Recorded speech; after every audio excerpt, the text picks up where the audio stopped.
ড্ৰাগছৰ বিৰুদ্ধে এইবাৰ ওলাই আহিল মৈৰাবাৰীৰ এগৰাকী মহিলা। মৈৰাবাৰীত আৰক্ষী ড্ৰাগছ বিৰোধী অভিযানত জব্দ বুজন পৰিমাণৰ ড্ৰাগছ। গ্ৰেপ্তাৰ মহিলাসহ 4টা ড্ৰাগছ সৰবৰাহকাৰী। মৈৰাবাৰীৰ তাঁতিকটাৰ নগৰীয়া বস্তিত যোৱা নিশা আৰক্ষীয়ে স্থানীয় ৰাইজৰ সহযোগত চলোৱা এক অভিযানত 50,000 নগদ ধনসহ 13টা ড্ৰাগছ ভৰ্তি কণ্টেইনাৰ জব্দ কৰে। ধৃত ড্ৰাগছ সৰবৰাহকাৰী কেইটা ক্ৰমে সাইফুল ইছলাম, ফৰিছুল ইছলাম, সাদ্দাম হুছেইন আৰু মৰ্জিনা খাতুন। উল্লেখ্য যে কুখ্যাত ড্ৰাগছ সৰবৰাহকাৰী কেইটাই দীৰ্ঘদিন ধৰি নগাঁও আৰু মৰিগাঁও জিলাৰ বিভিন্ন প্ৰান্তত ড্ৰাগছ সৰবৰাহৰ লগতে চুৰিকাণ্ড সংঘটিত কৰি সন্ত্ৰাসৰ সৃষ্টি কৰি আহিছিল।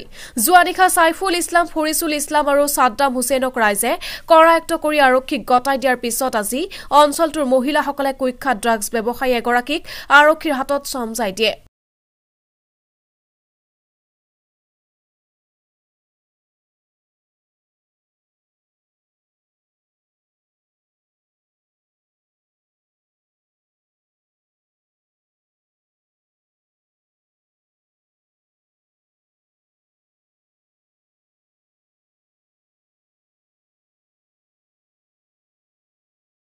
নিষিদ্ধ ড্ৰাগছৰ ব্যৱসায়ীৰ বিৰুদ্ধে সকলো মাৰবান্ধি থিয় দিছে আৰু ইয়াৰে আপোনালোকে প্ৰমাণস্বৰূপে দেখা পাইছে কাটিকটা নগৰীয়া বস্তিত আমাৰ অভাৱে পুৰুষ মহিলা ওলাই আহি আমাৰ এগৰাকী ড্ৰাগছ ব্যৱসায়ী মহিলাক আৰু 3জন পুৰুষ সহ কৰায়ত্ব কৰিছে আৰু প্ৰশাসনক সমজাইও দিছে। আপোনালোকে দেখা পাইছে। গতিকে আমি অনুৰোধ জনাওঁ, সেইখন গাঁৱতে জয়নাল নামৰ এজন ব্যৱসায়ী আছে।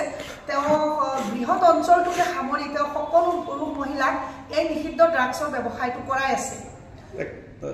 তেখেত কুখ্যাত ড্ৰাগছ জয়নালে যে বাগাই দিছে তাক জয়নালক যেতিয়া ৰাইজে হেঁচা দিছে তেতিয়া জয়নালে আকৌ আনি ৰাইজক গতাই দিছে। আকৌ মানে আনি আমি মহিলা কমিটিয়ে গৈ ঘৰৰ পৰা গৈ থানাত আনি চম্ভাই দিয়ে।